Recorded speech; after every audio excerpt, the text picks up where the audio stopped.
ఓం గురుభ్యో నమ. గం గణపతియే నమ. కాశీ మజిలీ కథలు 85వ భాగము. పద్మిని గురుదత్తుల కలయిక. పుష్పవేణి. రత్నాంగి, నీ అభియోగం ఇవాళ విచారిస్తారా? పాపం, ఎన్ని రోజుల నుంచి దివాణం చుట్టూ తిరుగుతున్నావు? రత్నాంగి, ఎరక్కపోయి దీనిలో దిగాను. సొమ్ము పోతే పోయిందని ఊరుకోవలసింది. ఒక్కరికి జాలి లేదు. న్యాయవాది వచ్చినప్పుడల్లా డబ్బు తెమ్మంటూనే ఉంటాడు. బంట్రోతులకు ఇవ్వలేక చేతులు కాయలు కాశాయి. తిప్పి తిప్పి చంపుతున్నారు. నా లంజరికపు సొమ్మంతా వీళ్ల లంచాలకే సరిపోతుంది. సుమేధుడు జితేంద్రియుడు అన్నావు, కానీ అతను శ్రీలోలుడని తేలిపోయింది కదా. పుష్పవేణి, ఆ మాట నేను ఒప్పుకోను. అతను పరశ్రీని కన్నెత్తి చూడని శబదం చేసి చెప్పగలను. రత్నాంగి, చాలే, నీ మాట నమ్మే ఆ ప్రయత్నం చేయలేదు నేను. లేకపోతే ఈ పాటికి అతను నా కౌగిట్లో కరుగుతూ ఉండేవాడు. దాంతో నా పక్షాన తీర్పు చెప్పించుకునేదాన్ని అన్నది పుష్పవేణి. రాజు శ్రీలోలుడని నీకెలా తెలిసింది అన్నది రత్నాంగి. అతను రోజు గుర్రమెక్కి ఎటో పోతాడని తెలిసి గుర్రం వాడికి లంచమిచ్చాను. వాడే నాకు కొన్ని సంగతులు చెప్పాడు. పుష్పవేణి, ఏమని చెప్పాడు ఆ లంచగొండి అన్నది రత్నాంగి. మొన్న పొద్దున ఒక చక్కని గొల్లది చల్లకుండా నెత్తిమీద పెట్టుకొస్తుంటే దానిని చూసి మోహించి ఇంటికి తీసుకుపోయాడట. విచారణలో పక్షపాతం చూపుతున్నాడని న్యాయవాది చెబుతున్నాడు. అదిగో దూతిక వస్తుంది. విచారణ ఎప్పుడో తేల్చుకురమ్మని న్యాయవాది వద్దకు దానిని పంపాడు. దూతిక, అభియోగం తేవడం కంటే పాపం మరొకటి ఉండదు. తిరగలేక చస్తున్నాను. అమ్మా, మన వ్యవహారం చక్రవర్తి గారు స్వయంగా విచారిస్తారట. ఉదయార్కుడిని కూడా రమ్మన్నాడట. ఎల్లుండి విచారణలు పెందలకడనే రమ్మన్నారు. వారికి ఇవ్వవలసిన సొమ్ము కూడా వెంట తెమ్మన్నారు అన్నది రత్నాంగి. చక్రవర్తే స్వయంగా విచారిస్తారు కనుక ఈసారి న్యాయం చేయవచ్చు అన్నది పుష్పవేణి. మృగదత్తుడు సాక్ష్యం ఇచ్చాడు కదా, ఎలా ఉంది అన్నది రత్నాంగి. వాడు గడియకొక పేరు చెబుతున్నాడు. రామదుర్గ నగరం నుంచి వచ్చిన బంట్రోతులు ఏడుస్తూ ఏదో బతిమాలుకుంటున్నారు. వివరాలు తెలియవు అన్నది దూతిక. నాకు తెలుసు, ఈ మృగదత్తుడు మరేదో నేరం చేసి తన పేరుతో మరొకడిని అప్పగించాడట. ఈ సమయానికే అభియోగం విచారణకి వచ్చింది. ఒకే పేరు కలవారు 2 విధాలుగా రావడంతో అందరూ వింతగా చెప్పుకుంటున్నారు. న్యాయవాది ఇంట్లో కూడా ఇదే విషయం చర్చించుకుంటున్నారు. దుర్గానగరం నుంచి వచ్చిన రాజభటులు దైవికంగా తారసిల్లిన గదాధర బృందాన్ని చూసి, బాబు, మా బతుక్కి హాని తెచ్చిపెట్టారు. మీరు ఇవాళే వచ్చారు. ఈ అభియోగం ఉందని మాకు చెప్పారు కారు. మీకోసం వెతుకుతున్నాం. చక్రవర్తి స్వయంగా విచారిస్తారట. సుమేధుడు తరిచి అడిగితే మొన్ననే తెలిసిపోయేది. ఆయన ఎందుకో ఊరుకున్నాడు. మా విషయం ఏం చేస్తారు అని దుఃఖిస్తూ అడిగారు. మాకు ఈ విషయం తెలియదు. రత్నాంగి తెచ్చిన అభియోగంలో మృగదత్తుని సాక్ష్యమని తెలియదు. మేము అడవిలో దాక్కుందామని పోతే అక్కడ ఇతన్ని పట్టుకున్నారు. ఇది మాకు ప్రమాదమే. నిజం తెలిస్తే అందరం కారాగారంలో ఉంటాం. దేవుడు ఏం తలుచుకున్నాడో తెలియదు. రేపు నేను సుమేధుణ్ణి కలిసి ఆశీర్వదించి ఆశ్రయిస్తాను. అతను దయామయుడని తెలుస్తుంది. నిజం చెప్పి తప్పు మన్నించమని ప్రార్థిస్తాను. అతనికి ఏమాత్రం పాండిత్యం ఉన్నా రంజింపచేస్తాను అని గంగాధరుడు వాళ్ళని ఊరడించాడు. తమని తప్పించమని అతని పాదాల మీద పడి పలు విధాల ప్రార్థించారు. మర్నాడు గంగాధరుడు స్నానం చేసి ఒళ్ళంతా విభూతి రాసుకొని బ్రహ్మ తేజస్సుతో ప్రకాశిస్తూ పండ్లు తీసుకుని సుమేధుడి ఇంటికి వెళ్ళాడు. దేవర దర్శనార్థం వచ్చి ఉన్నాడని పద్యాలతో అర్జీ రాసి పంపాడు. వాటిని చదివి పరమానంద భరితుడై ఎదురుపోయి స్వాగతం పలికి, నన్ను మీరు పరమమిత్రుడిగా భావించండి అంటూ ఏకాంత ప్రదేశానికి తీసుకువెళ్ళాడు. కొంతసేపటి వరకు ఇద్దరు ఆలోచనలో మౌనంగా ఉండిపోయాక, పండితోత్తమ, మీ రాకకు కారణం చెప్పండి అన్నాడు. మనసులో అతను గంగాధరుడని అనుకుంటూనే, అందుకతను మిమ్మల్ని చూసేసరికి నాకు మనమిద్దరం ఒకటే అనిపిస్తుంది అన్నాడు భావగర్భితంగా. మీ మాట నిజమే. గంగాధరత్వం మరొకరిలో ఆరోపించినా మీ అపరాధం లేదని చెప్పడానికే కదా వచ్చారు. నిజం చెప్పండి అన్నాడు సుమేధుడు. సుమేధ శబ్దం కూడా మీ విశేషణమే. అని గురుదత్త వరంతో తెలుసుకున్నాను అని గంగాధరుడు అనేసరికి రాజు, హా గదాధర, ఇంతకాలానికి కలుసుకున్నామా అంటూ అతన్ని కౌగిలించుకొని కన్నీరు కార్చాడు. గదాధరుడు, దైవ ఘటనలు ఎంత విచిత్రమైనది! ఇంతకాలం మనల్ని చూడకుండా ఎందుకున్నావు? మమ్మల్ని చూడకుండా ఎందుకున్నావు? నీ భార్య పద్మిని దేశాలు పట్టి తిరుగుతుంటే నేను నీ కొడుకుని కలుసుకొని తిరుగుతున్నాను అంటూ ఆ వృత్తాంతమంతా పూసగుచ్చినట్లు చెప్పాడు. సుమేధుడు, నేను మొన్ననే మిమ్మల్ని గుర్తుపట్టాను. దైవోపహతులం కావడం వల్ల ఇలా వియోగం చెందాం. పద్మినిని మొన్ననే కలుసుకున్నాను, లోపల ఉంది అంటూ ఆమెను పిలిచాడు. పద్మిని వచ్చి గంగాధరుడికి నమస్కరించి కన్నీరు కారుస్తూ తను పడిన కష్టాలన్నీ చెప్పింది. ఆమెను ఓదార్చుతూ, నీ కుమారుడికి నువ్వు రాసిచ్చిన ఉత్తరం చూసి నువ్వే అని గ్రహించాను, మీకోసమే తిరుగుతున్నాను అంటూ తాను పడిన కష్టాలన్నీ చెప్పాడు గంగాధరుడు.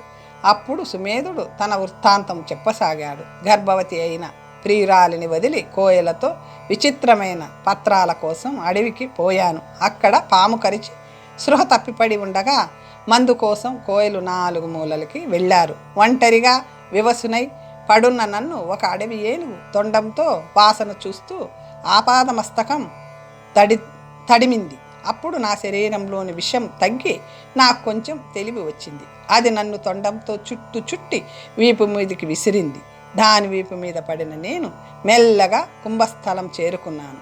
నేను దాని మీద ఉన్న విషయం తెలియదు కాబోలు. అది వేగంగా అటు ఇటు తిరుగుతూ చెట్లని పొదలని విరిచేస్తూ ఆ అడవిలో భయంకరంగా విహరించసాగింది. నేను దాని కంఠం వదలకుండా గట్టిగా పట్టుకొని ఉన్నాను. గజేంద్ర వాహనుడు అనే చక్రవర్తికి ఏనుగుల వేటలో మంచి నైపుణ్యం ఉంది. అతను వేటకు వచ్చి బోనులు ఏర్పరిచి ఉన్నాడు. అతన్ని చూసి ఏనుగు వేగంగా ఆ చెట్టు వైపు పరిగెత్తింది.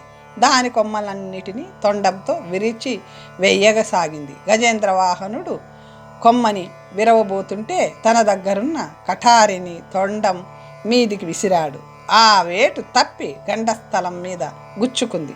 నేను ఆ కత్తిని తీసుకొని దగ్గర ఉంచుకున్నాను. ఆ ఏనుగు కొమ్మ మీదున్న గజేంద్ర వాహనుణ్ణి పడదోయడానికి ప్రయత్నిస్తూ ఆ కొమ్మ విరిచి అతనిని తొండంతో పట్టుకొని పైకెత్తబోతుంటే చేతిలో ఉన్న కత్తితో తొండం నరికేశాను. లేకపోతే ఆ రాజు రక్తం ముద్దే అయి చనిపోయేవాడు.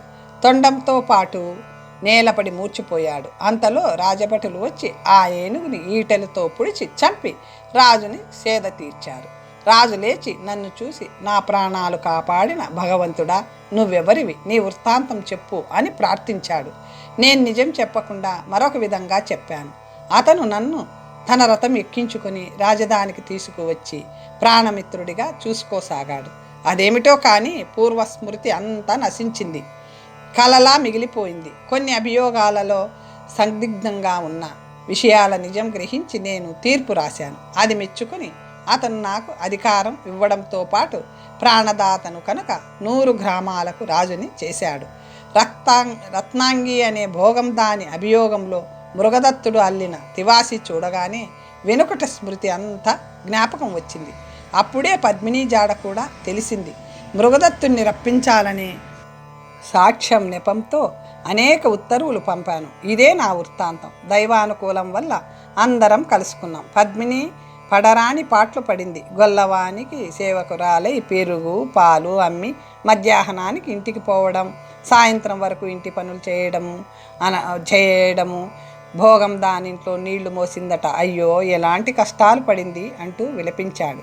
పద్మిని తన పైటతో అతని కన్నీరు తుడుస్తూ, అది కాలమహిమ తప్ప మరొకటి కాదు. సీత, చంద్రమతి మొదలైన వారి కంటే నేనెక్కువ దానినా ఏం? చివరకైనా మేలు చేసిన భగవంతుడికి కృతజ్ఞలమై ఉండాలి. నా కుమారుణ్ణి చూడాలని ఉంది, వేగం రప్పించండి అంది. గదాధరుడు వెళ్ళి వాళ్ళిద్దరినీ తీసుకువచ్చాడు. అప్పటి వారి ఆనందం మాటలతో చెప్పలేనిది. ఆ రాత్రి వాళ్ళు నిద్రపోకుండా తమ కథలను ఒకరినొకరు చెప్పుకుంటూ గడిపారు. తెల్లవారకుండానే సుమేధుడు చక్రవర్తి వద్దకు వెళ్ళి తన వృత్తాంతం చెప్పి అతన్ని ఆశ్చర్యంలో ముంచాడు. అతను కోరిన ప్రకారం విద్యానగరంలో సభ చేసి సామంతులందరినీ రప్పించి నిండు కొలువులో గురుదత్తుడి చరిత్రంతా చెప్పి వారిని ఆశ్చర్యపరిచాడు. అదంతా వింటూ రత్నాంగి తెల్లబోయి చూడసాగింది. ఉదయార్కుడి ముఖం వికసించింది. సామంతరాజులు పద్మిని పాతివ్రత్యం పోగొడుతూ సురూపుడిని సాగిరి. అప్పుడు చక్రవర్తి సభ్యులని వారించి దుర్గానగరానికి ప్రతినిధిని తగ్గించి మృగదత్తుడిని రాజుగా చేశామని, సుమేధుడికి మరీ 100 గ్రామాలకు అధికారం ఇచ్చామని, పద్మిని చరిత్రను గ్రంథాలుగా వ్రాయించి దేశంలో వ్యాప్తి చెయ్యమని ఆజ్ఞ ఇచ్చామని, రత్నాంగి తప్పు మన్నించి దానికైన ఖర్చులన్నీ ఇప్పించామని అందరికీ వినిపించేలా గట్టిగా చెప్పడంతో సభ్యులు ఆనందించి జయ జయధ్వానాలతో కరతాళ ధ్వనుల చేశారు. అంతటితో ఆ సభ ముగిసింది. శుభముహూర్తంలో మృగదత్తుడిని సామంతరాజులతో సహా రామదుర్గం నగరానికి అధిపతిని చేశాడు. గురుదత్తుడు తల్లిదండ్రులని తన వద్దకు రప్పించుకుని విద్యానగరంలో నివసిస్తూ రాజ్యపాలన చేయసాగాడు అని చెప్పి, గోప, పద్యమంతా మళ్ళీ గుర్తు చేసుకోగలవా? ఈ పద్యంలో ఎంత మంచి కథ ఉందో చూశావా అని మణిసిద్ధుడు అడిగాడు. అందుకు గోపాలుడు, స్వామి, మీ దయ వల్ల నాకు గ్రహణశక్తి బాగా పెరుగుతుంది. ఈ కథ నా మనసుకు ఎంతో వింతగా తోస్తుంది. పద్మిని ఎంత పతివ్రతో, ధర్మాన్ని విడువని వారు మొదట ఎన్ని కష్టాలు పడినా చివరకు సుఖించక మానరు. నేను ఈ కథ నుంచి ఈ నీతిని గ్రహించాను అన్నాడు వినయంగా. సరే, మన ప్రయాణానికి వేళయింది, బయలుదేరదాం అన్నాడు మణిసిద్ధుడు. గోపాలుడు గురువుని అనుసరించాడు. కుశలవుల కథ. స్వామి, ఈ నగర కూడలిలో ఒక శిలా విగ్రహం ఉంది. దాని నుదుట వికటదంతుడు అని వ్రాయబడి ఉంది. పళ్ళు ఎత్తు పల్లాలుగా ఉండడం వలన అలా రాసి ఉంటారు. అదేమీ వింత కాదు. ఆ వీధంట వచ్చిపోయే వాళ్ళందరూ ఆ విగ్రహం మీద ఉమ్మేస్తున్నారు. అందుకు కారణం తెలియలేదు, తమరే చెప్పాలి అన్నాడు గోపాలుడు. అయ్యవారికి చేతులు జోడించి మణిసిద్ధుడు మణిప్రభావంతో ఆ వృత్తాంతం చెప్పసాగాడు. పూర్వము ఈ పురానికి కాంచీపురం అనే పేరుండేది. దానిని చంద్రగుప్తుడు పాలించేవాడు. అతని భార్య పేరు ధర్మపత్ని. ఆమె అత్యంత సుగుణవతి, సౌందర్యవతీను. నిరంతరం వేదాంత గోష్ఠి చేయడం ఆమెకు ఎంతో ఇష్టం. ఒక వసంతకాలంలో భార్యతో కలిసి ఉద్యానవనంలో విహరిస్తూ అక్కడి విశేషాలు వివరిస్తూ ఈ వసంతకాలపు వెన్నెల రాత్రులందు మలయ మారుతాలు శరీరానికి హాయి కొలుపుతుంటే లతామంటపాలలో విహరించే పురుషులకు ఇంకేం భోగాలు కావాలి దేవి అన్నాడు. అందుకు ఆమె, ఇవన్నీ శృంగార చేష్టల కథలు కానీ అనిత్యత తెలిసిన మనిషికి ఇవేమీ రుచించవు అంది. ముసలి మాటలాడతావేం? వికసించిన ఈ పువ్వు ఎలా ఉందో చెప్పు. పరిమళం లేని ఈ పువ్వు విద్య లేని సౌందర్యంలా చూడదగినదే తప్ప పొగడదగినది కాదు. కాదు కాదు ఈ మోదుగ పూలు ప్రియురాలికి చేసిన నక్షత్రాల్లా ఉన్నాయి అన్నాడు. తన భార్య విరక్తి తెలుసుకుని ఆమె బుద్ధి మార్చడానికి శృంగార ప్రబంధాలు తెప్పించి చదవమనేవాడు. భర్త మనసు మారదని ఆమె అతనికి అనుగుణంగా మాట్లాడేది. కొన్నాళ్లకు ఆమెకి 2 మగపిల్లలు, 2 ఆడపిల్లలు కవలలుగా జన్మించారు. మగపిల్లలకి కుశలవులని, ఆడపిల్లలకు రతి విరతి అని పేర్లు పెట్టారు. లవుడికి విరతికి తల్లి పోలికలు వస్తే కుశుడికి రతికి తండ్రి తత్వం అనువంశికంగా వచ్చాయి. పిల్లలను చూసి రాజు ఆనందిస్తూ తగిన ఈడు రాగానే వాళ్ళని చదవవేశాడు. సూక్ష్మజ్ఞానం కల ఆ పిల్లలు గంటకొక గురువు నేర్పుతుంటే కావ్యాలు, నాటకాలు, శాస్త్రాలు, సంగీతం, దండనీతి, వ్యాయామం, ధనుర్విద్య మొదలైనవన్నీ అలవోకగా నేర్చుకోసాగారు. రాజపత్ని భర్తకి తెలియకుండా వారికి వేదాంత విద్య చెప్పడానికి వేరే ఒక గురువుని నియోగించింది. 4 అతని వద్ద తత్వశాస్త్రం చదివినా లవుడికి విరతికి మాత్రం అది బాగా పట్టుబట్టింది. మిగిలిన 2 ఆ శాస్త్రాన్ని పరిహసించేవారు. ఒకనాడు గురువు ప్రబోధ చంద్రోదయం అనే నాటకం వారికి పాఠంగా చెప్పి, కామక్రోధాదులు మానవులకు పరమశత్రువులు, వాటిని శమదమాది గుణాలతో అణగద్రొక్కి వివేకంతో ప్రవర్తిస్తే ఆత్మ ప్రబోధం వల్ల మనుషులు ముక్తులవుతారు అన్నారు. అప్పుడు కుశుడు వంకరగా నవ్వుతూ, ఆచార్య, మీరు చెప్పిన విషయాలు చెప్పడానికి వినడానికి బాగుంటాయి, కానీ ఆచరించే వారెవరూ ఉండరు. శరీరం కల మనుషులకి కామక్రోధాలు తప్పక ఉండవలసిందే. సృష్టికర్త నిరుపయోగాలైన వాటిని సృష్టించడు కదా. పరిచారకులు లేకపోతే రాజుకి పనులెలా జరగవో, కామక్రోధాదులు లేకపోతే మనిషికి జీవయాత్ర కూడా అలాగే సాగదు. కోపాన్ని అవసరానికి కూడా వాడకపోతే అసమర్థత అవుతుంది. కామం లేకపోతే మానవ జన్మ నిరర్థకం. కామక్రోధాదులను విడిచిన వారు ఇంతకు పూర్వం కానీ ఇప్పుడు కానీ ఒక్కరున్నారేమో నిరూపించండి అంటూ సుదీర్ఘంగా ఉపన్యసించాడు. అది విని గురువు తెల్లబోతూ లవుడి వంక వింతగా చూశాడు. అతను, తమ్ముడా, చార్వాక మతం అనుసరిస్తున్నావా? అది వివేకం సుమా అంటూ అద్వైత తత్వం గురించి ఎన్నో శ్లోకాలు చదివి వేదాంతాన్ని బలపరిచాడు. కానీ కుశుడు దానిని అంగీకరించక ఛాందస్సం వదిలి సుఖపడమంటూ తన వాదాన్ని సాగించాడు. ఇద్దరి మధ్య పెద్ద వాదం జరిగింది. విరతి లవుడి పక్షము, రతి కుశుడి పక్షము అయ్యారు. ఈ వాదం గురించి తండ్రికి తెలిసింది. కొడుకులిద్దరిని పిలిపించి వారి వాదనలను విని పండితులను రప్పించి సభ చేయించాడు. ఎవరి వాదం సరైనదో చెప్పమని కోరాడు. ధనలోభం కల పండితులు కుశుడి బోధ వలన అతని వాదమే సత్యమైందని నిర్ధారించారు. దానితో కోపం వచ్చిన లవుడు దుర్జనులతో నిండిన దేశంలో ఉండకూడదని భావించి ఎవరికీ చెప్పకుండా ఒకనాడు దేశాంతరవాసం వెళ్ళిపోయాడు. రాజు భార్యతో ఈ విషయమంతా చెప్పి, నువ్వు పిల్లల్ని సన్యాసుల్ని చేశావు. లవుడు విరక్తితో తమ్ముడితో వెర్రివాదన చేసి ఎక్కడికో పోయాడు. వాడి కోసం వెతికిస్తున్నాను. వాడి అచూకి నీకేమైనా తెలుసా అని అడిగాడు. రాజపత్ని ఒక నిట్టూర్పు వదలడం తప్ప ఏమీ మాట్లాడలేదు. కానీ విరతి, బాబా, చిన్నన్న, అక్క నాస్తికవాదం చేశారు. నువ్వు వాళ్లతో కలిసి పండితుల చేత అదే సరైనదని చెప్పించావు. ఆ కోపంతో ఇక్కడ ఉండడం ఇష్టం లేక లవుడు వెళ్ళిపోయాడు అంది. ఓహో, నువ్వు ఆ వేదాంతివే కాబోలు. మీ అమ్మ శిక్షణ మహా చక్కగా ఉంది అన్నాడు అతను ఆక్షేపణగా. దేహం క్షణభంగురం, కామక్రోధాలను అణుచుకుని జ్ఞానం కలిగి ఉండాలి అంటూ ఆమె సుదీర్ఘంగా ఉపన్యసించేసరికి రాజు కోపంగా వెళ్ళిపోయాడు. తరువాత కొన్నాళ్ళకి రాజు పుత్రికలకి వివాహ ప్రయత్నాలు చేస్తుంటే పరిచారకులు దాని గురించి మాట్లాడుకోసాగారు. ముకుళ, నీ సకురాలు విరతిని వీర్యవంతుని కుమారుడు వచ్చుడికివ్వాలని నిశ్చయించారటగా. విరతి అంగీకరించిందా? ఆమెకు తగిన మగడే దొరికాడులే అన్నది వకుళ, ఏమిటి నీ పరిహాసం? అప్పుడే పెళ్ళైపోయినట్లే వెక్కిరిస్తున్నావే. మా విరతి అతన్ని అంగీకరించదు. రతిని కేయూర దత్తుడి కొడుకు సుకుమారుడికి ఇస్తారట కదా అన్నది. వకుళ, అవును, అతని సౌందర్యము పరాక్రమము చాలా గొప్పవి. ఇదిగో చిత్రపటం చూడు, అన్ని విధాలా రతికి తగినవాడు. అతనికిచ్చి సహాయంగా ఇక్కడే ఉంచుకుంటారట. పాపం విరతికే.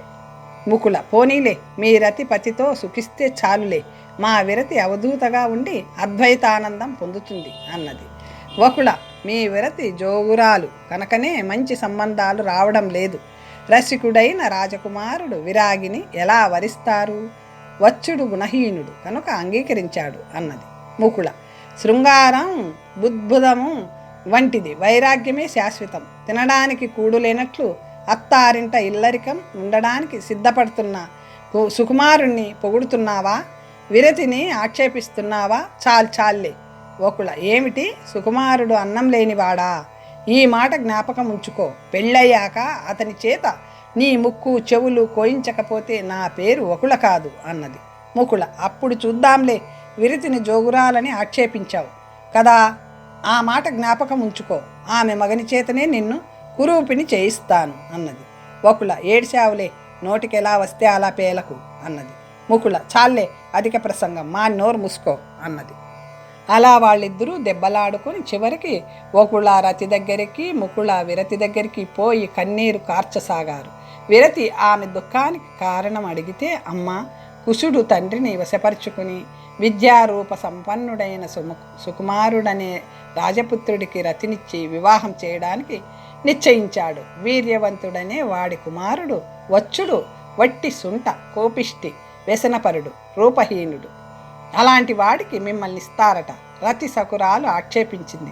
అందుకే మేమిద్దరం జగడం ఆడుకున్నాం. వచ్చుడిని మీరు అంగీకరించకండి అంది విరతి నవ్వుతూ. ముకుళ, నీకు నా మీద ఎంత అభిమానమే, కానీ మనం ఎలాంటి కర్మబీజం నాటుతామో అలాంటి ఫలమే అనుభవిస్తాం. అంతేకాని మనం మంచి చెడ్డలకి ఇతరులు హేతువు కారు. ఎవరి గర్వం వారిని చెడుపుతుంది, ఊరుకో అంటూ ఓదార్చుతుంటే తల్లి అక్కడికి వచ్చి వినిచ్చి, వచ్చుడు వట్టి నిర్భాగ్యుడు, వాడికి నిన్ను ఇవ్వడానికి నేను అంగీకరించను అంది.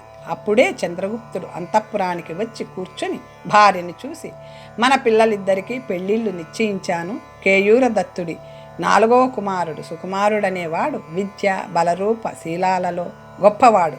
అతనికి రతినివ్వాలని నిశ్చయించాం. అతను అంగీకరించాడు. వీర్యవంతుడు, బలశాలి, ధనికుడు, పలుకుబడి కలవాడు. అతనికి ఒకే ఒక్క కొడుకు వచ్చుడు. గారాభంగా పెరగడంతో చదువట్టే అబ్బలేదు. రూపం ఒక మాదిరిగా ఉంటుంది. సర్వగుణాలు సువర్ణాన్ని ఆశ్రయించి ఉంటాయి. దానికి వచ్చుడి వద్ద కాబట్టి ఏ కొదవా లేదు. శుభముహూర్తం ఎల్లుండే నిశ్చయించాం, అది చెప్పడానికే వచ్చాను అన్నాడు. రాజపత్నికి ఆశ్చర్యం, విచారం, కోపం వచ్చాయి. కొంచెం సేపు ఊరుకొని, వచ్చుడి గురించి తెలిస్తే మీరు ఈ సంబంధం అంగీకరించరు. 7 వ్యసనాలు ఉన్నాయట వాడికి. రత్నం లాంటి పిల్లని చూస్తూ వాడికి ఎలా ఇస్తాము? దుష్టుణ్ణి పెళ్ళాడి కష్టాలు పడడం కంటే నా బిడ్డ యోగినిగానే ఉండిపోతుంది. దానికి పెళ్ళి అక్కర్లేదు అంది. వానికి విద్యలేని లోపం ఒక్కటే తప్ప మిగిలినవి అసత్యాలే. విరతి వేదాంతి కదా, ఎలా ఉన్నా సర్దుకోగలదు. మరో సంబంధం ఏదీ లేదు. తరలి రమ్మని శుభలేఖ పంపాం. ఇప్పుడు వద్దంటే వీర్యవంతుడు కోపగించడా? ఎలాగైనా నువ్వు అంగీకరించాలి అని బతిమాలాడు రాజు. కానీ ఆమె వినలేదు. బిచ్చగాడికిచ్చినా సంతోషిస్తాను, కానీ వచ్చుడికివ్వడానికి అంగీకరించను అని ఖచ్చితంగా తెగేసి చెప్పేసింది. అప్పుడు రాజు, సరే నువ్వన్న మాట మీద ఉండు. ఇక సంబంధాల కోసం దేశాలు తిరగలేం. ఎల్లుండి ఉదయం ఉత్తర గోపురం దగ్గరికి ఊళ్ళోకి వచ్చే మొదటివాడు ఎవడు కనబడతాడో వాడికి విరతినిస్తాను. అంగీకారమేనా అని అడిగాడు. అలాగే చెయ్యండి, దేవుడే తగిన వరుణ్ణి తీసుకొస్తాడు అందామె. ఆ మాట వాళ్ళిద్దరికీ తప్ప మరెవరికి తెలియదు. రాజు అంతఃపురం నుంచి యువతలికి వచ్చేసరికి కుశుడు కలుసుకుని, వీర్యవంతుడు రేపు రాత్రికే వస్తాడట, విడిది ఎక్కడ ఇద్దాం అని అడిగాడు. రాజు కోపంగా, చాలే, గొప్ప నిర్వాకం చేశావు. వచ్చుడు వట్టి నిర్భాగ్యుడట. మీ అమ్మ విరితిని వాడికి ఇవ్వడానికి అంగీకరించలేదు. వాళ్ళని రావద్దని రాసేయి అన్నాడు. అలా చేస్తే వాళ్ళకి కోపం రాదు. వాళ్ళకి కోపం వస్తే మనం నిలబడగలమా? వచ్చుడు నిర్భాగ్యుడని చెప్పిన వారు శత్రువులు అని అతను ఏదో చెప్పబోతుంటే చంద్రగుప్తుడు, పో పో, నీ కపటపు అంతా తెలిసింది. పెద్దవాణ్ణి దేశాల పాలు చేశావు, విరతికి నీచుణ్ణి తెచ్చావు, తెలియక నీ మాయలకు చిక్కాను అంటూ అతని మాటలు వినిపించుకోకుండా విచారంగా నివాసానికి పోయాడు అని చెప్పి సమయం దాటిపోతుండడంతో ప్రయాణానికి బయలుదేరాడు మనిషిత్తుడు. జంగమదేవర కథ. తెల్లవారి 8 గడియలకి ముహూర్తం. వీర్యవంతుడికి రావద్దని ఉత్తరాలు పంపడం వల్ల వాళ్ళు రాలేదు. రతిని గ్రహించడానికి సుకుమారుడు మహావైభవంగా ఊరేగసాగాడు. మంగళవాయిద్యాలతో ఊరంతా మార్మోగిపోతుంది. పురోహితులు వివాహ వేదిక మీద 2 పెళ్లి పీటలు వేసి మంగళ సంస్కారాలు చేస్తున్నారు. విరతికి వరుడెవరో తెలియదు, విడిది కూడా లేదు. దీని గురించి ఆప్తులు గుసగుసలు ఆడుతున్నారు. పెళ్లి వేళ చూస్తాం కదా అని సరిపెట్టుకున్నారు. అరుణోదయమై చీకట్లు తొలగిపోతున్నాయి. పక్షులు కూస్తున్నాయి. కాలాన్ని సూచించే భేరీ ధ్వనులు మ్రోగుతున్నాయి. అప్పుడు చంద్రగుప్తుడు స్నానం చేసి తయారై గుర్రమెక్కి రత్నాల పల్లికీని వెంట రమ్మని ఉత్తర గోపురం దిశగా వెళ్ళసాగాడు. తమని పిలవలేదేమో అనుకుంటుంటే కొందరు బంధువులు పల్లకి వెనుక వెళ్ళసాగారు. ఉత్తర గోపురం దగ్గర ఆగి రాజు అటు ఇటు చూస్తుంటే కంచు గంట శంఖం పట్టుకొని నెమలి ఈకలతో అలంకరించుకొని వంటి నిండా విభూతి పులుముకొని గంధం బొట్టు పెట్టుకొని వయసెంతో కనిపించని పట్టణంలో ముష్టెత్తుకుందుకు ఒక జంగమదేవర వస్తూ కనిపించాడు. అతన్ని చూడగానే రాజు గుండె జల్లుమంది. హా విరతి, నీకెలాంటి గతి పట్టింది? మహారాజు కడుపున పుట్టిన ఈ బిచ్చగాణ్ణి పెళ్లాడవలసి వస్తుందా? ఇదంతా నీ తల్లి వల్లనే జరిగింది. విధి ఇలా ఉంది కాబోలు, నేనేం చేయగలను అనుకుంటూ విచారంతోనే ఆ జంగమదేవరను గౌరవంగా పల్లకి ఎక్కించి ఊరేగిస్తూ పెళ్లి పందిరికి తీసుకురండి అని చెప్పి భార్య వద్దకు పోయి జరిగింది చెప్పి ఇప్పుడు ఏం చేయమంటావు అని అడిగాడు. ఆమె కన్నీరు కార్చుతూ విరతి విరాగిని, దానికి ఎలాంటి మగడైతే ఏం, వచ్చుడి కంటే ఎవడైనా నయమే, పోన్లేండి, మీ సంకల్పం నెరవేరింది. మంచివాడిని తీసుకురావాలని ఉంటే అలాంటి ప్రతిజ్ఞ ఎందుకు చేస్తారు? పొద్దుటే ఊళ్ళేకి వచ్చేవాడు చక్రవర్తి అవుతాడా? జంగమదేవర మంచివాడే ఏమో, పరమేశ్వరుడే ఆవేశంలో వచ్చాడేమో, ఎవరి పుణ్యం ఎవరికి తెలుస్తుంది? అతనికే ఇచ్చి పెళ్లి చేయండి అంది విరక్తిగా. రతి సుకుమారుల వివాహం వైభవంగా జరిగింది. విరతికి సుగతుడనే ఆ జంగముతో రహస్యంగా పెళ్లి జరిగింది. బంధువులెవరికి అందుకు కారణం తెలియదు. నీ మగడు జంగం, నీ మగడు జంగం అంటూ రతి కుసుడు పిల్లల చేత వాళ్ళని వెక్కిరింపులు చేశారు. జోగురాలు జంగము భిక్షం మెత్తుకుంటూ దేశాటనం చెయ్యొచ్చని పరిహసించేవారు. ఆ మాటకి విరతి ఏ జవాబు చెప్పేది కాదు. ఒకనాడు రతి గుర్రపు బండి మీద వచ్చి, పూల తోటకి వెళ్దాం, వస్తావా? నీ మొగుడు గ్రామాలకు వెళ్ళాడా? నువ్వు గంట వాయించగలవా? శంఖం ఊదగలవా? వేదాంతవి కదా, నీకు సరిపడ్డవాడే దొరికాడులే, వేదాంతానికి ఫలం ఇదే అని వెక్కిరించింది. విరతి మగడితో, నువ్వు సుఖించు, అదే నాకు సంతోషం, వేదాంతం నీకు హాస్యాస్పదం అయిందా అంది. వాళ్ళిద్దరూ వాదించుకుంటుంటే రాజపత్ని రతిని మందలిస్తూ, నవ్విన ఊళ్ళే పట్నాలు అవుతాయి, ఎవరి నొసట ఏమి రాయబడిందో అంది. మరొకనాడు కుసుడు సుకుమారుడిని ఏకాంతంగా పిలిచి, బావా, ఈ జంగమదేవర మూలంగా మనకి అపకీర్తి వస్తుంది. ప్రతి సభకి వచ్చి మనతో సమానంగా కూర్చుంటాడు. మా తండ్రికి వాడి మీద ప్రేమ అవ్వడం వల్ల ఏమనడానికి వీలుండడం లేదు.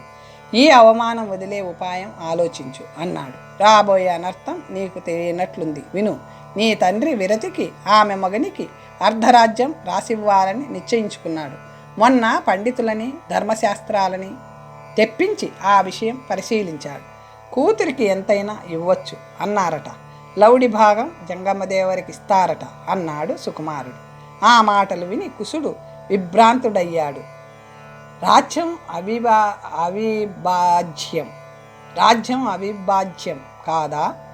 ధర్మశాస్త్రాలు ఒప్పుకున్నాయా అని అడిగాడు. అంతా చట్టాలు చూసే నిశ్చయించారు అన్నాడు సుకుమారుడు. అప్పుడు కుసుడు ఆలోచించి, బావా, నువ్వు సహాయం చేయాలి. ఈ పని జరగకుండా వేరే ఏదైనా ఉపాయం చెప్పాలి. మా అన్నని సాగనంపినట్లే వాళ్ళిద్దరిని కూడా దేశాల పాలు చేయాలి. విరక్తుడైన రాజు ఏం చేయగలడు అన్నాడు. అప్పుడు రాజ్యమంతా నీకే దక్కుతుంది అంటూ సుకుమారుడు అతని చెవిలో ఏదో చెప్పాడు. కుసుడు ముఖం వికసించింది. మరికొన్ని రోజులు గడిచాక ఒకనాటి ఉదయం విరతి కళ్ళు తెరిచేసరికి మహారణ్యంలో ఒక చెట్టు కింద ఉంది. ఆమె ఆశ్చర్యపోయి, ఇదేం మాయ, అంతఃపురం ఏమైంది, అడవిలో ఉన్నానేమిటి, ఇది కల కాదు కదా అనుకుంటూ 4 వైపులా చూసింది.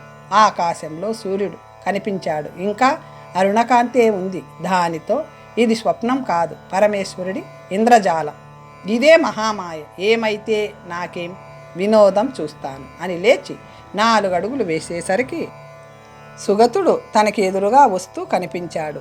అతను ఆమెకు మంగళసూత్రం కట్టడమే తప్ప అంతవరకు ఆమెతో ఒక్క మాటైనా మాట్లాడలేదు కనుక కొంచెం జంకుతూ, రాజపుత్రి, మనం ఇక్కడికి ఎలా వచ్చాం అని అడిగాడు. ఆమె నోరు విప్పకుండానే తనకేమీ తెలియదని భగవంతుడి విలాసమని సైగలతో చెప్పింది.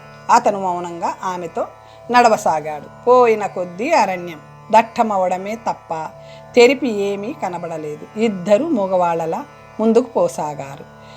ఎండవేడి భరించలేక నీడ పట్టున నిల్చుందాం అనుకుంటుంటే ఒకచోట దిగుడు బావి కనిపించింది. దానిలోకి తొంగి చూశారు. నీళ్లు చాలా లోతులో ఉన్నాయి. ఏం చేయాలో తోచక తడబడుతున్న సుగతుడి ధైన్యం చూసి ఆమె ఒక తాటాకును చీల్చి తాడులా కట్టి అతని చేతిలోని గంటని తిప్పి కట్టి నీరు తోడి అతనికి పోసింది. అతను 10 గంటలు నీరు తాగాడు. ఆమె కూడా నీరు తాగాక ఆ నూతి చుట్టూ తిరుగుతూ చూస్తుంటే పైశాచిక భాషలో ఒక శిలాశాసనం కనిపించింది. ఆ భాష తెలిసిన విరతి దానిని చదివింది. ఈ ప్రాంతంలోని కీలక పర్వతం మీద చెండవేగుడనే భూతరాజు భార్యతో కాపురం చేస్తున్నాడు. అతను అర్ధరాత్రి ఈ రాతి బండ మీద కూర్చొని మాంసాహారం భుజించి నూతిలోని నీళ్లన్నీ తాగేస్తాడు. అప్పుడు నూతిలో మెట్లు కనబడతాయి. వాటిని దిగుతూ పోతే పాతాళలోకానికి చేరుతారు. అప్పుడప్పుడు భూత దంపతులు అలా పాతాళానికి వెళ్తారు. తెల్లవారేసరికి నూతిలోకి నీళ్లు వస్తాయి. ఈ ప్రాంతంలో రాత్రులందు మనుషులుంటే భూతరాజుకి ఆహారం అయిపోతారు. ఆమె చెట్టు కింద పడుకుని సమయం కోసం చూడసాగింది. శిలాశాసనం విషయం తెలియని సుగతుడు ఆమెకు పళ్ళు తెచ్చి ఇచ్చి తను కూడా వాటితో ఆకలి తీర్చుకున్నాడు. క్రూర మృగాలు వస్తే గంట వాయించి శంఖం ఊదితే అవి పారిపోయేవి. తొందరగానే అతనికి నిద్ర వచ్చేసింది. కొద్దిసేపటికి భూతాల కంపు కొట్టింది. అయ్యో, ఈ సుగతుడు నా వల్ల కొంచెమైనా సుఖపడకపోయినా కూడా విశ్వాసంగా నా వెంట తిరుగుతున్నాడు. నన్నేమి బలత్కరించడు. నా చావు గురించి విచారం లేదు. ఆ భూతం నన్ను చంపి వీనిని వదిలేస్తే బాగుండును. నేను శిలాశాసనం గురించి చెప్పానైనా కాదు. పాపం గుర్రు పెట్టి నిద్రపోతున్నాడు. భూతం వచ్చి చంపుతుంది కాబోలు. ఎంత పాపాత్మురాలిని అనుకుని అంతలోనే నా వెర్రి కానీ విధి తలుచుకున్న దానికి నా బాధ్యత ఏమిటి? ఈ కల్పన అంతా చేసినవాడు, ఈ అరణ్య మధ్యానికి తెచ్చినవాడు ఎవడు? జరిగేది చూడడమే నా పని అని కొమ్మల సందులో నుంచి వాడి రాకను గమనించసాగింది. అంతలో గండశిల వంటి తల, గుహలాంటి నోరు, రక్తం ప్రవహిస్తున్నట్లున్న నాలుక, వాడి అయిన కూరలు, పొట్టి చేతులతో వస్తున్న భూతరాజు వికృత రూపానికి ఆమె కళ్ళు మూసుకుంది. నల్లని ఆ భూతం దగ్గరికి వస్తున్న కొద్దీ చిన్నదవుతూ చివరికి ఒక సామాన్య మానవుడిలా కనబడింది. ఆ భూతరాజు రాతి మీద కూర్చుని ప్రేసి ఎక్కడ ఇంకా రావేం అని పిలవగా నూతిలో నుంచి మెట్లెక్కి ఆమె వచ్చి, నాథ, ఈరోజు ఇంత ఆలస్యం చేశారేం? ఊరికే ఉండడం ఎందుకని జలజంతువుల కోసం నూతిలోకి వెళ్ళాను. ఏమీ దొరకలేదు. మీరేం తెచ్చారు? నరమాంసం తెచ్చారా అని ఆశగా అడిగింది. అతను పక్కున నవ్వుతూ, ఇవాళ ఒట్టు పెట్టినట్లు ఏమీ దొరకలేదు. నరమాంసం అటుంచు, కుక్క మాంసం కూడా దొరకలేదు. నువ్వేమన్నా సంగ్రహించి ఉంటే తీసుకురా అన్నాడు. నాకు ఏమీ దొరకలేదు. నూతి నీళ్లతో కడుపు నింపుకుందాం. నాకు ఆకలి మండిపోతుంది. పరగడుపున నీళ్లు నోటికి పోవు కదా. ఏదైనా మాంసం వెతికి తీసుకురా, నీకు పుణ్యం ఉంటుంది. మన భయంతో ఇక్కడ జీవులు నివసించవు కదా. అంతగా ఆకలేస్తే నన్ను తినేయండి అన్నది. ప్రేసి, అలాంటి మాటలు ఎప్పుడు అనకు. నువ్వు లేకపోయినప్పుడు నేనుండి ఏం చెయ్యాలి? ఒక రాత్రి ఏదోలా తాళలేమా అన్నాడు భూతం. పోనీ ఫలాలు ఏవైనా తెచ్చేదా? వద్దు, మనకు వాంతి అవుతుంది అవి తింటే. నీ ఆకలి సంగతి ఏమిటి? అది నా విచారం. 2 రోజులు ఆగామో కొండలంత నరమాంసం, ఏరంత రక్తం, కుండలతో రక్తం అంతా తాగొచ్చు అన్నాడు. అదెలా? భూమి మీద జన నష్టం కలిగించే ఉపద్రవమే ఏదైనా జరుగుతుందా అన్నది. ఒక స్త్రీ మూలంగా 2 మహారాజులు యుద్ధం చేయబోతున్నారు. సైన్యాలు మోహరించి ఉన్నాయి. వేల కొద్దీ సైనికులు చస్తారు. దాంతో మనకి కావలసినంత రక్తం, మాంసం దొరుకుతాయి అంటూ ఆనందంతో గంతులు వేయసాగాడు. అతని భార్య కూడా అతనికి తోడై నాట్యం చేసింది. తర్వాత ఇద్దరు విశ్రాంతిగా కూర్చున్నారు. అప్పుడు ఆమె, ఆహారం లేకపోవడంతో మనకి పని లేదు. ఇంతకీ ఆ స్త్రీ ఎవరు? ఆమె కోసం పోట్లాడబోతున్న రాజులెవరు? ఎందుకు యుద్ధం చేస్తారు? ఆ కథ ఏదో చెప్పవచ్చు కదా. కొంత కాలక్షేపం అవుతుంది. కథలో పడితే ఆకలిని మర్చిపోతాం అంది భూతం భార్య. అవును, నిజమే.